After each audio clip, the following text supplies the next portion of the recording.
안녕하세요. 저는 10월 들하면 치가 떨리는 30대 여자입니다. 요즘 인터넷상에서 시댁욕 많잖아요. 저도 하나 보태려고 이렇게 글을 쓰게 되었네요. 제가 시댁과 결정적으로 인연을 끊게 된 사건이 있어서 이렇게 사연을 올립니다. 지금 생각해도 억울하고 참 어이가 없어서 말이 안 나오네요. 그런데 지금 결과적으로 보면 잘 되었다고 생각하면서도 참 씁쓸한 건 어쩔 수 없나 봐요. 처음에는 시댁에 사랑받고 싶다고 생각한 적도 있었습니다. 제가 사랑하는 사람의 가족이니까요. 제 가족처럼 챙기면 알아주시겠지 그렇게 생각했거든요. 하지만 사람 마음이라는 게 그렇게 간단하지가 않나 봐요. 결국은 상처를 주며 이렇게 인연까지 끊게 된 것을 보면 말이죠. 저와 남편은 5년을 넘게 사귄 장기간 커플이었어요. 그래서 오래 만났기에 서로 집안 어른들도 그리고 서로의 집안 사정도 참 잘 알았죠. 오래 연애를 하다 보니 오히려 집안 어른들이 너희 결혼은 언제 할래? 하고 물을 정도였어요. 가끔 남자친구 집에 찾아가면 어머님이 저를 예뻐해 주셔서 저도 남자친구 부모님께 결혼 전부터 잘 챙겨드렸어요. 오죽하면 저희 엄마가 본인 생일보다 남자친구 엄마를 더 챙긴다는 말을 했을 정도였죠. 저희가 막 결혼 이야기가 나오고 있었을 때 현재 남편, 그러니까 당시 남자친구의 아버지가 돌아가시게 되었습니다. 그래서 저는 홀로 남은 남자친구 어머니를 더 잘 챙겨드려야겠다고 다짐했죠. 그래서 부르면 군소리 없이 찾아가서 굳은 일도 마다하지 않고 해야겠다고 생각하고 무조건 달려갔었죠. 남편은 집안에서 둘째 아들이었습니다. 위로 3살 차이 나는 형이 있었는데 어머니가 아주버님을 정말 많이 챙기셨어요. 뭐 보통 엄마들이 장남을 예뻐하니 저도 그런가 보다 하고 생각하고는 했었죠. 거기다 저희는 결혼하고 아주버님은 아직 미혼이니 그래서 더 챙기나 보다 했는데 남편 말로는 어릴 때부터 자기보다 형을 더 예뻐했다고 말을 하더군요. 당시에는 뭐 그런가 보다 하고 넘겼네요. 겉으로 보기에는 그렇게 차이가 나지도 않았고 혼자 있는 아들 챙기는 건 당연해 보였기 때문이죠. 그런데 아주버님이 결혼할 여자를 데려오면서 평화로웠던 분위기가 달라지기 시작했어요. 아주버님께서는 저희가 결혼한 지 3년 차에 여자분을 집으로 데려오셨어요. 그전까지 며느리는 저 혼자였기에 거의 제가 큰며느리 역할을 해왔어서 아주버님이 집에 여자분을 데려온다고 하셨을 때 가장 좋아한 게 바로 저였습니다. 그래서 그날은 오전부터 어머니와 함께 새 식구를 맞을 준비를 부지런히 하게 되었습니다.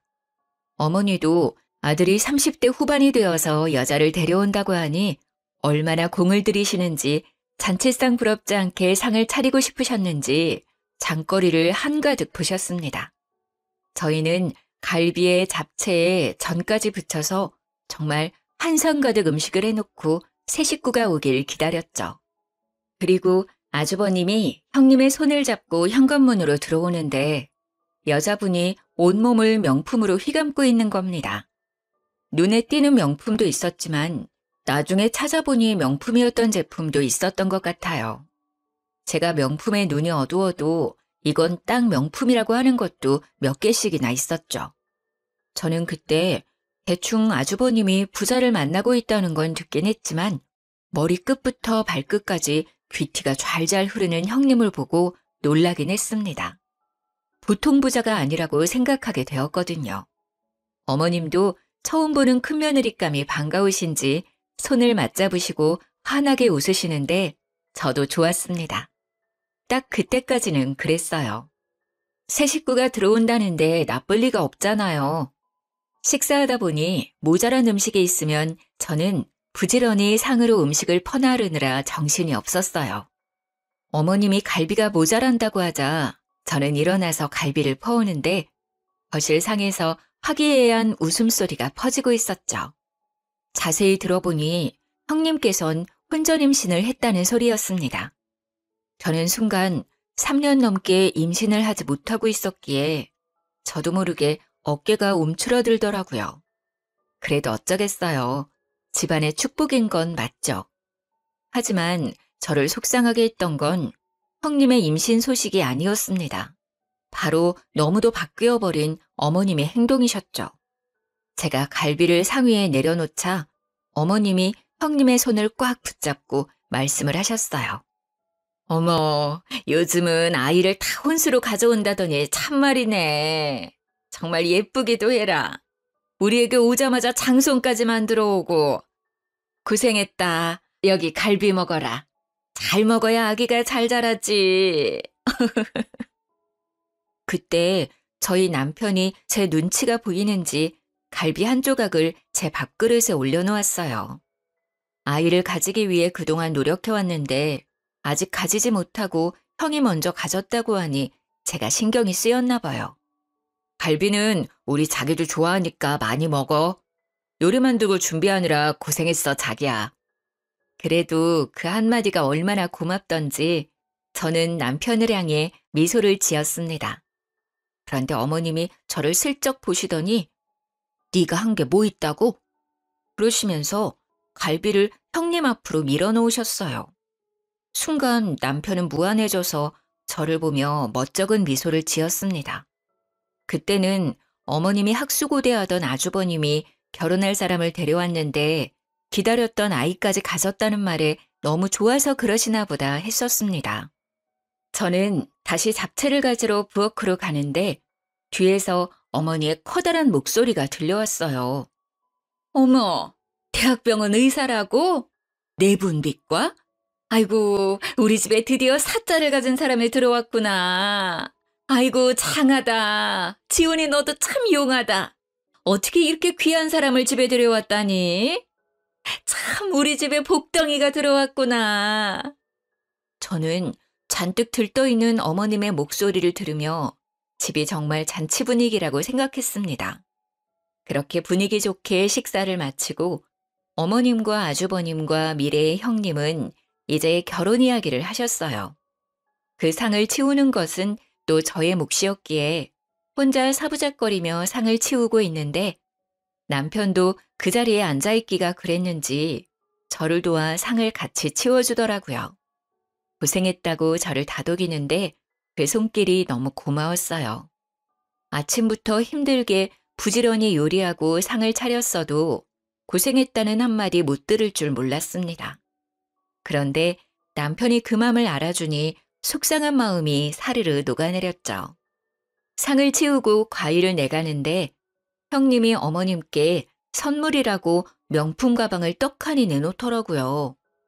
어머님은 너무 좋아하시며 잇몸이 만개하게 찢어지셨어요.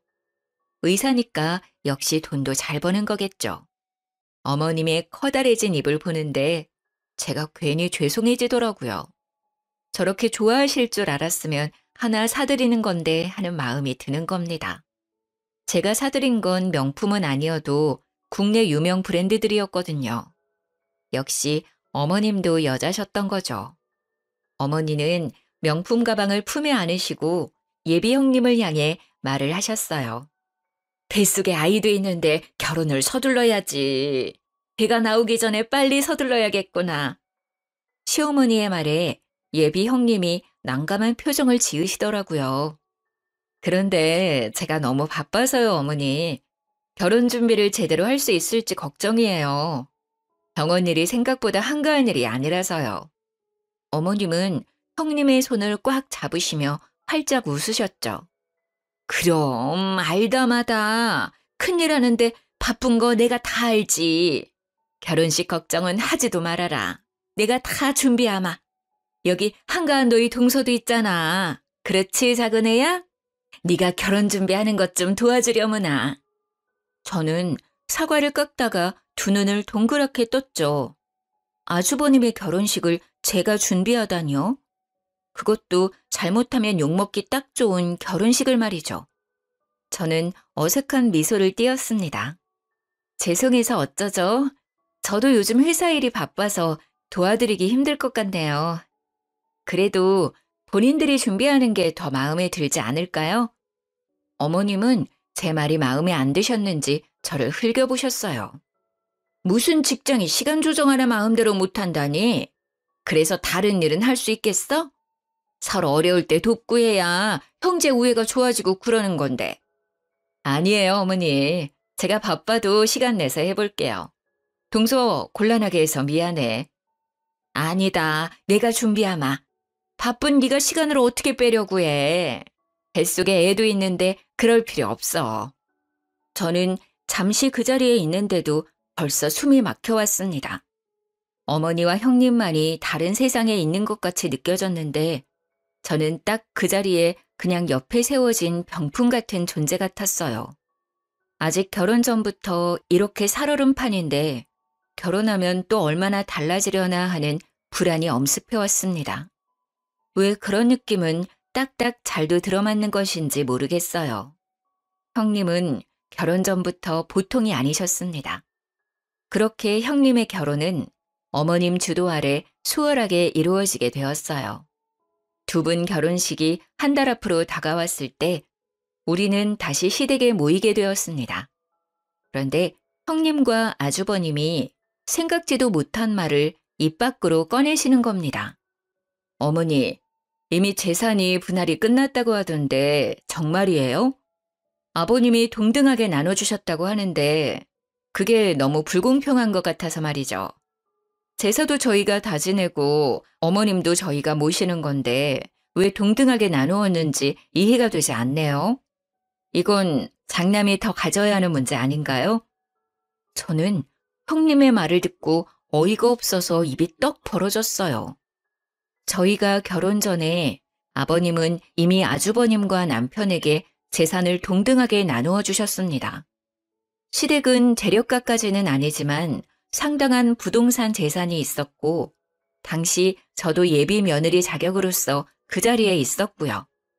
아버님은 아주버님에게 장남이라는 이유로 지역 상권도 월등히 좋은 신축 건물을 주었고 저희에게는 건물은 규모가 크지만 오래되고 상권이 안 좋은 건물을 주셨었습니다. 그때 당시에 아주버님도 그것에 만족하셨고 저희 남편과 저도 큰 불만 없이 받아들였습니다. 시세 차이는 별반 다름 없었고 아버님이 나눠주시는 거니 큰 불만도 없었죠. 그리고 아버님은 어머님 앞으로 노후자금이라고 작은 건물을 남겨두셨었습니다. 그런데도 저런 말을 꺼내자 속이 뒤집히는 겁니다. 형님, 그렇게 따지면 이제 저는 시댁에 손 놓아도 되는 건가요? 형님 혼자 시댁 행사며 제사며 다 챙기시려고요? 형님은 저를 보며 고개를 끄덕였습니다. 당연하지. 장손인데 내가 책임져야지. 그러니까 우리가 재산을 더 가져야 하는 거 아니겠어? 이건 너무 불공평하잖아. 앞으로 고생은 나하고 우리 그이가 다 하는 건데 앞으로 어머님도 책임져야 하고. 그런데 그때 아버님이 그런 것까지 생각하고 좋은 상권의 신축 건물을 아주버님께 남겨주신 거잖아요. 이제 와서 그것을 따주시면 저희가 너무 어이가 없어요. 시세만 같다 뿐이지 두 건물 사이에는 엄연히 차이가 크게 나요. 거기다 어머님께도 건물을 남겨주셨고요. 그래도 이거는 말도 안 되지. 원래라면 작은 아들은 재산을 물려받을 수 없는 거 아니야? 그런데도 같은 시세라니 나는 말도 안 된다고 생각하는데. 어머니도 그렇게 생각하지 않으세요? 아이고, 작은애 시끄럽다. 너희 형님 말 어디가 틀린 게 있다니? 너보다 더 배우고 똑똑한 사람이 이렇게 말하는데 그렇게 하는 게 옳으면 그렇게 해야지. 저는 시어머니까지 형님의 편을 들고 나서자 머리까지 피가 끓어올랐어요. 여기서 선을 딱 긋지 않으면 저희가 질질 끌려갈 것 같다는 생각을 하게 되었습니다. 죄송합니다. 지금 이야기는 못 들은 거로 하겠습니다. 싸움도 되지 않을 일 가지고 이게 뭔가요?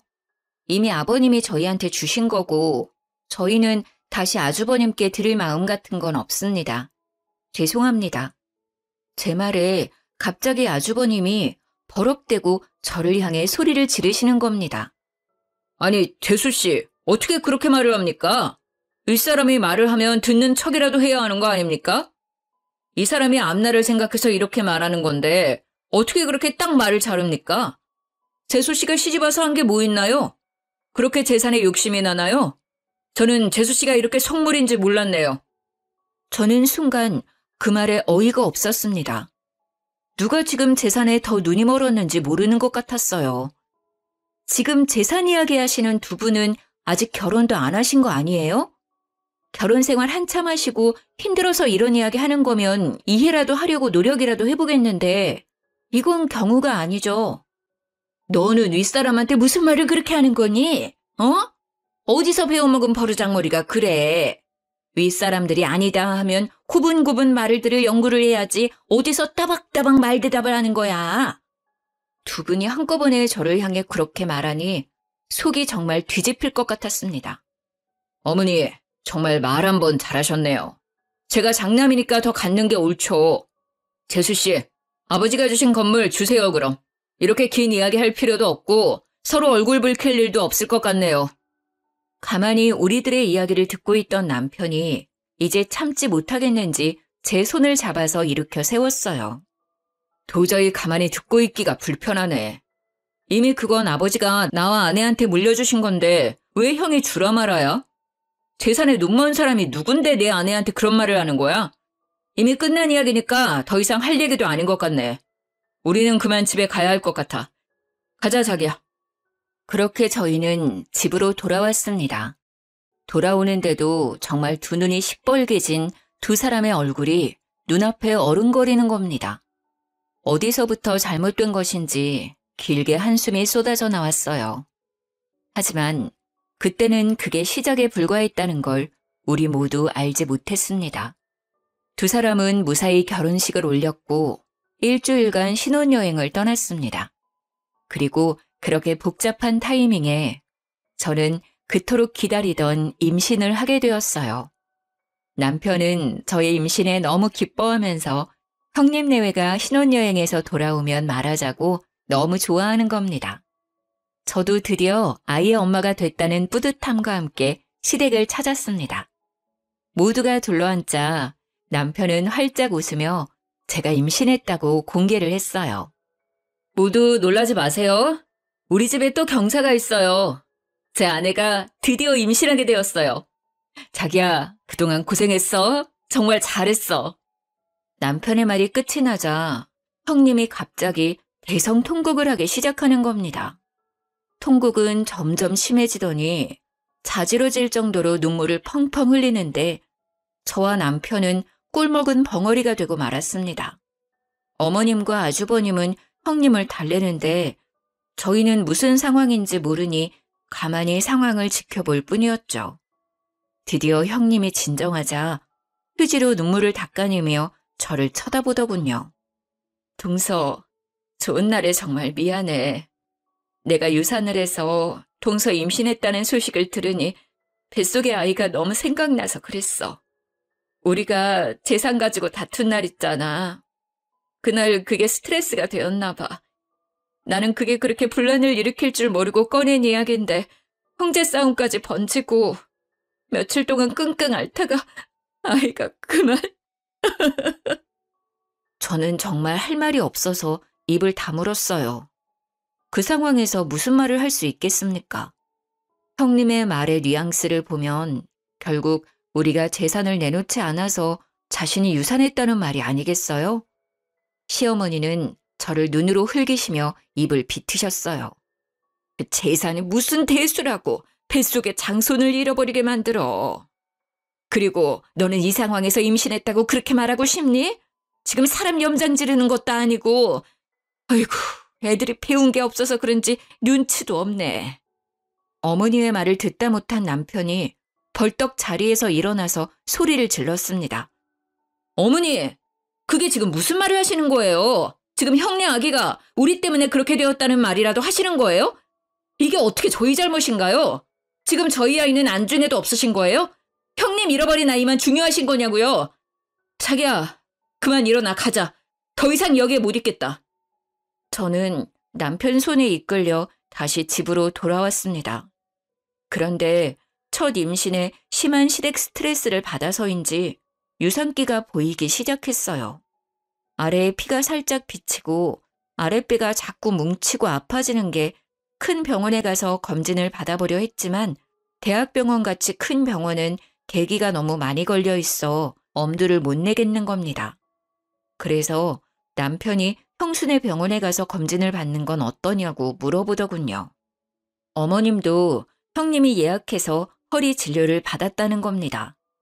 거기는 형수백으로 검진을 앞당길 수 있는 거 아니냐고 말이죠. 저는 솔직히 형님에게 부탁하는 게 마땅치 않았지만 아이가 우선이니 전화를 걸어서 물어보기로 했습니다.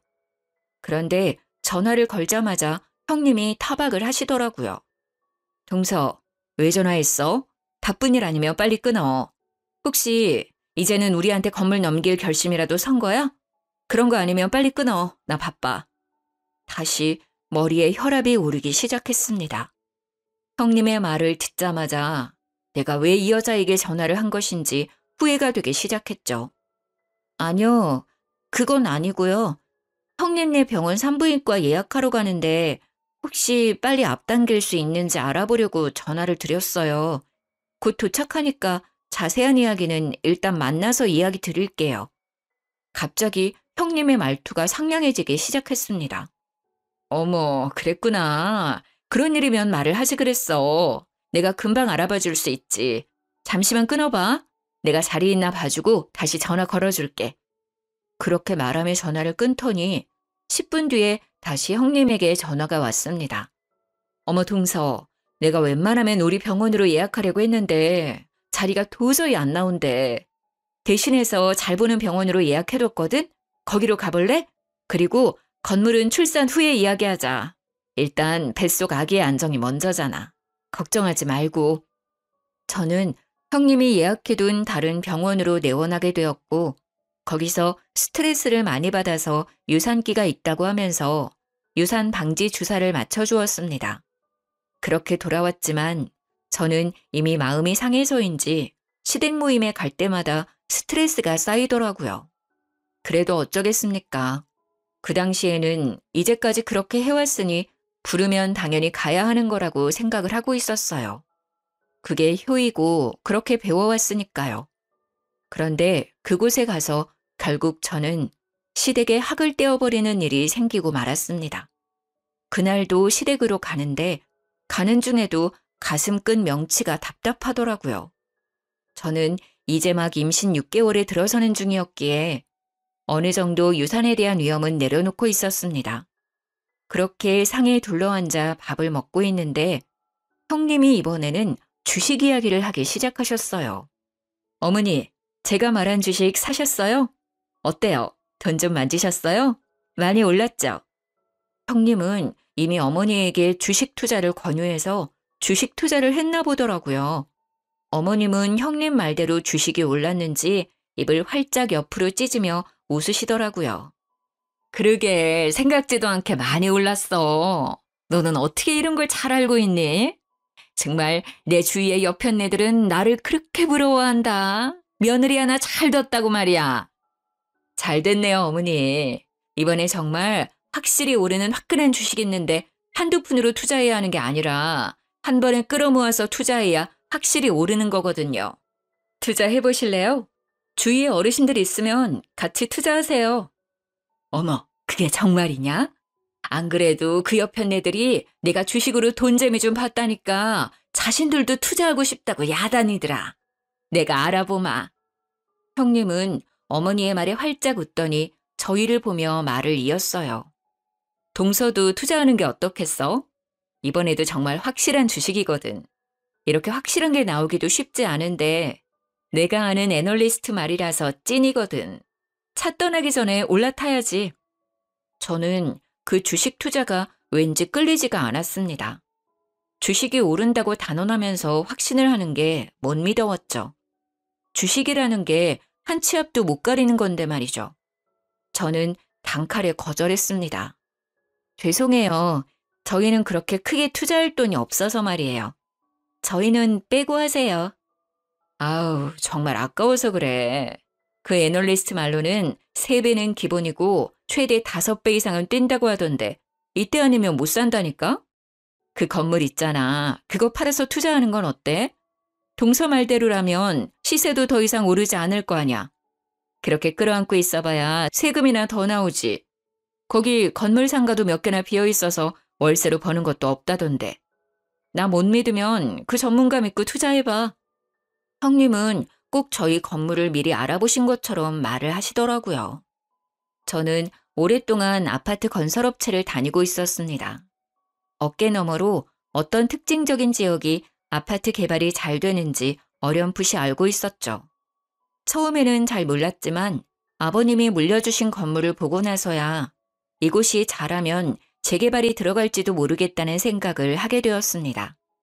문제는 그게 언제가 될지 그리고 재개발 허가가 날지 모르는 상태이지만 저는 그 당시에 이 지역은 언젠가 재개발이 된다고 생각을 하고 있었어요. 그래서 형님에게 건물을 팔지 않겠다고 말을 했죠. 아니요, 괜찮아요. 아무래도 거기가 곧 재개발이 들어갈 것 같아서 그래요. 그래서 손해라도 당분간 건물 가지고 있자고 남편하고 말을 해두었어요. 제 말을 듣더니 갑자기 형님의 두 눈이 커다래지더군요. 동서, 정말 해도 너무한다. 그런 건물을 가져간 거야? 어떻게 우리한테는 한마디도 없이 그런 곳을 가지고 갈 수가 있어? 미리 알고 그 건물 가져간 거야? 우리 그이 몰래 건물 빼돌린 거 아니야? 형님의 말에 논리에 어이가 없어지더군요.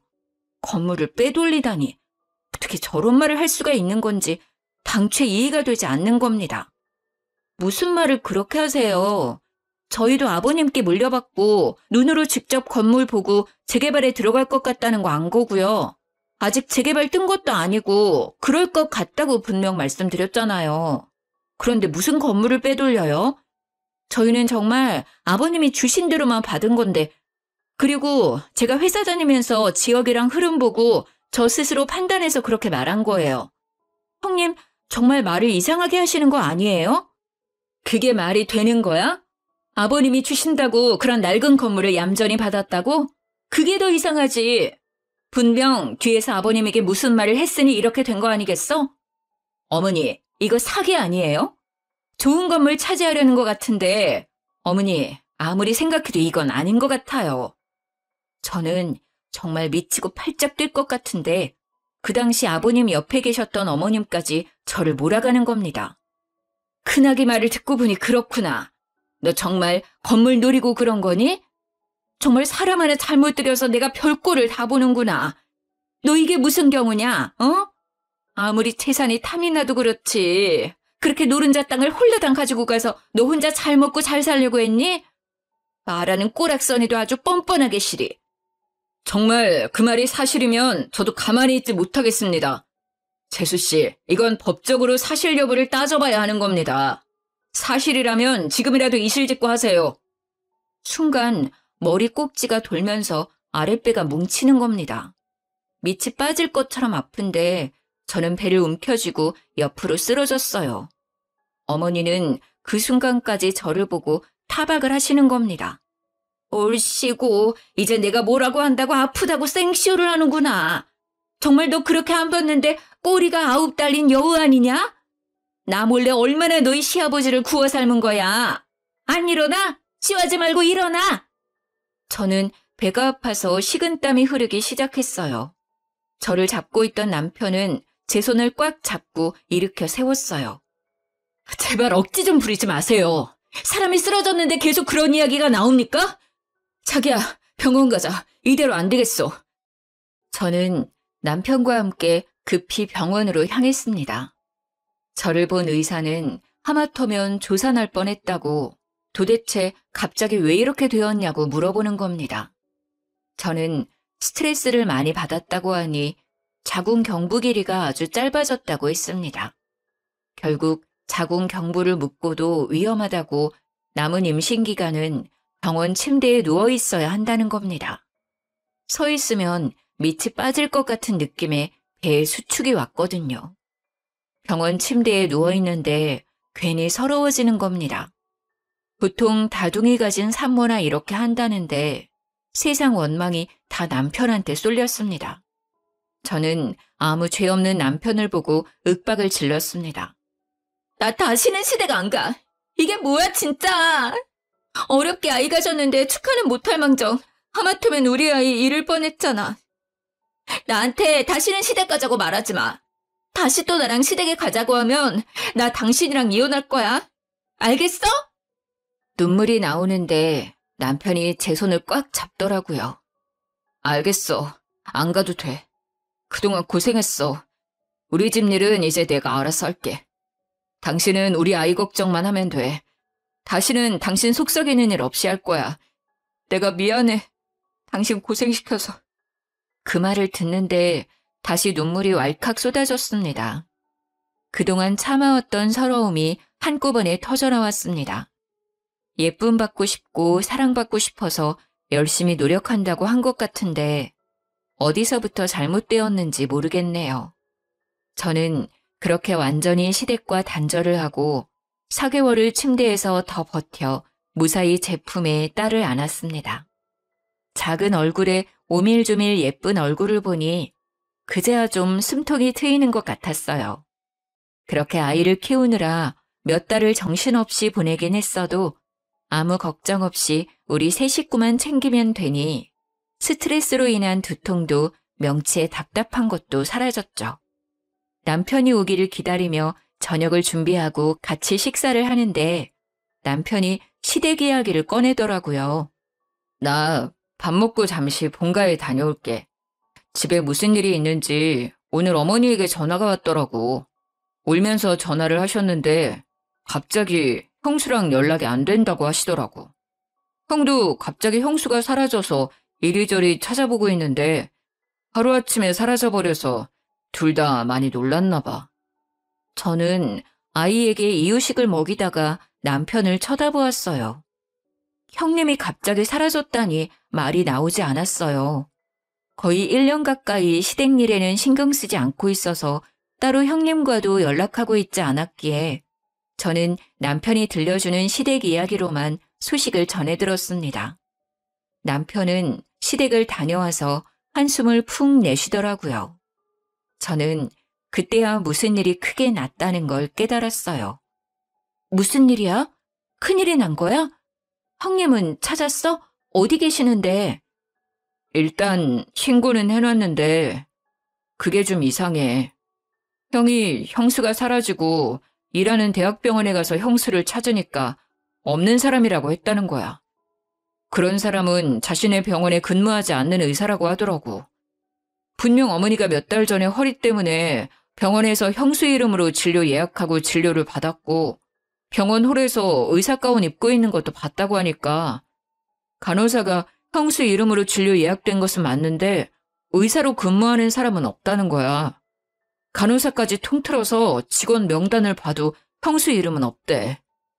어머님은 그 말 듣고 지금 쓰러져서 병원에 계셔.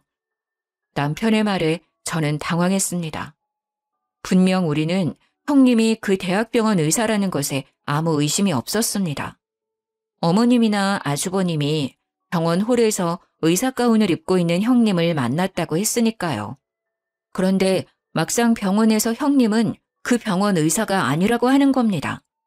하지만 남편의 말은 거기서 끝이 아니었습니다.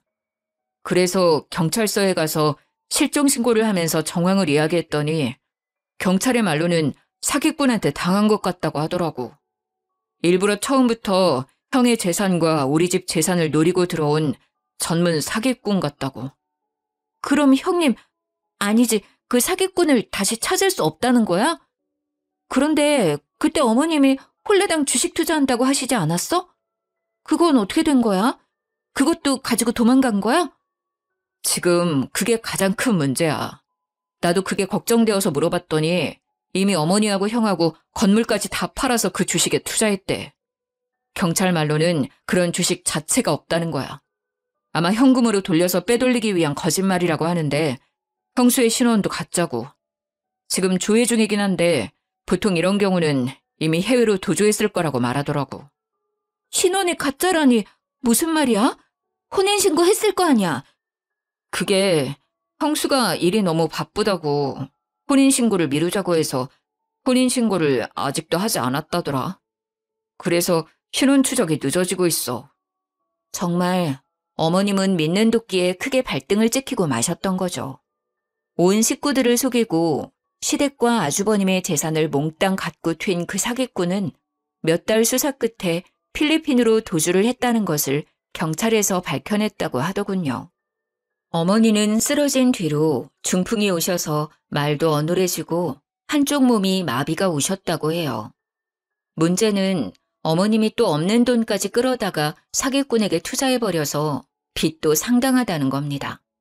하루에 몇 번씩 병원으로 빚쟁이들이 들락거린다고 하더라고요. 그래도 그 지역에서는 잘 산다는 소리를 듣고 살았던 시댁이 한순간에 빚더미에 앉게 되었습니다. 어머님은 어쩔 수 없이 사시던 집을 팔아 그 빚을 다 갚고 작고 낡은 주택을 월세로 얻었다고 해요. 저는 더는 시댁으로부터 스트레스를 받고 싶지 않았어요. 저는 그동안 할 만큼 했다고 생각합니다. 그리고 이건 어머니가 자초한 것으로 생각하기도 했고요. 번지르르한 겉모습과 의사라는 말만 믿고 모든 것을 믿어버리신 거니까요. 당신이 서운하게 생각할지도 모르지만 나는 어머니 일에 더 이상 신경 쓰고 싶지 않아. 어머니에게 갈 생각도 없고. 그러니까 나보고 어머니에게 얼굴 비추라는 말 하지 않았으면 좋겠어. 남편도 그동안 어머님이 저에게 한 행동을 고스란히 봐와서 그런지 별말이 없었습니다. 그래, 알겠어.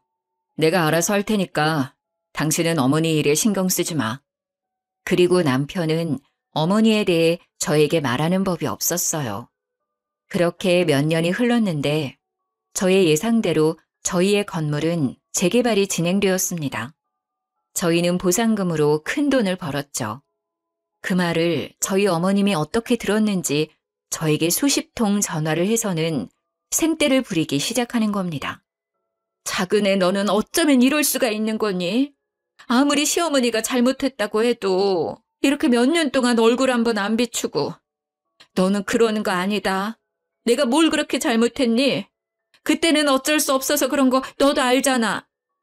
시어머니는 몇 년 만에 저한테 전화하셔서 그때 내가 너에게 너무 심하게 해서 미안하다 그 한마디를 안 하시는 겁니다. 그때 제가 무슨 일을 겪었는지 어머니도 다 아시면서 말이죠. 저는 그 일로 뱃속의 아이를 잃을 뻔했는데 해도 너무한다고 생각을 했습니다. 남아있는 정도 없는데 더욱 어머니에게 정남이가 떨어져 버렸죠. 어머니, 정말 너무하시는 거 아니에요? 그때 어머니께서 저한테 어떻게 하셨는지 벌써 잊으신 것 같네요. 그때 제가 얼마나 속상했는지 알기나 하세요? 그 사기꾼 형님한테 홀라당 넘어가셔서 제 뱃속에 있던 손녀까지 위험에 빠뜨릴 뻔한 거 벌써 잊으셔서 저한테 이러시는 거예요? 지금도 가끔 생각하면 명치 끝이 뜨겁고 답답해져요. 그런데 전화해서 그때는 어쩔 수 없었다니요? 어머니는 다 알고 계셨잖아요. 그게 차별이고 폭력이란 거 알면서도 형님이 사주는 명품 가방에 넋이 나가신 거죠. 형님의 배경에 눈이 멀었던 거고요. 다시는 저랑 제 딸 얼굴 보려고 하지 마세요. 너는 어쩜 애가 하나도 안 변하니? 사람이 다 실수하면서 사는 거지. 가족끼리 그렇게 일일이 따져가면서 살면 안 된다는 거 안 배웠냐? 너희 건물 재개발 들어갔다는 거 다 안다. 보상금도 넉넉하게 받았다며. 그거 내놔라. 내 남편이 피땀 흘려서 벌어놓은 재산이잖니. 어떻게 그렇게 큰 돈을 벌어놓고 이렇게까지 매정하게 구는지 나는 알다가도 모르겠구나. 내 남편이 준 거니 나도 받을 권리 충분히 있다고 생각한다. 저는 어머니 말에 기가 막혀왔어요. 돌아가신 아버님이 피땀 흘려 일구어 놓은 재산을 홀라당 말아먹은 건 어머니면서 저희 건물 보상금을 내놓으라는 겁니다. 어머니, 저는 어머니가 아버님 재산을 그렇게까지 귀하게 생각하실 줄 몰랐네요. 저는 그렇게 귀했다면 그 사기꾼한테 건물 팔아서 돈 넘길 때 좀 더 자세히 알아봤을 거예요. 어떻게 한 사람 말만 믿고 그 많은 재산을 넘겨주었는지 저는 아직도 이해가 안 돼요. 그리고 이건 저희가 그때 현명하게 판단해서 지켜낸 거 아닌가요? 어머님이 저에게 그 사기꾼에게 건물 안 넘긴다고 그렇게 구박하던 거 하나도 빼놓지 않고 기억하고 있어요. 그래서 저희가 그나마 거짓골 면하고 사는 거고요. 그러니까 다시 이런 전화하지 않으셨으면 좋겠네요. 이제 전화하셔도 이런 이야기 하시면 전화 끊을 거예요. 저는 어머님의 말을 단칼에 거절했습니다. 그렇지 않으면 어머님 성격에 다시 돈을 달라고 전화를 하실 거니까요. 아주버님은 저에게 미안한지 몇 년이 지나도 얼굴 한번 안 비추고 남편만 연락을 주고받더군요. 남편 말로는 지금은 그 여자를 찾아서 외국에 나가 있다고 하네요. 간간히 서로 연락은 주고받고 있지만 그 여자가 얼마나 꼭꼭 숨어버렸는지 몇 년을 찾아도 머리카락도 안 보인다고 말을 하더군요. 저는 그래도 혹시나 해서 남편을 흘겨보았어요. 혹시 어머님이나 아주버님께 돈이나 이런 거 주고 하는 거 아니지? 그러지 마. 그러면 나 정말 화낼 거야.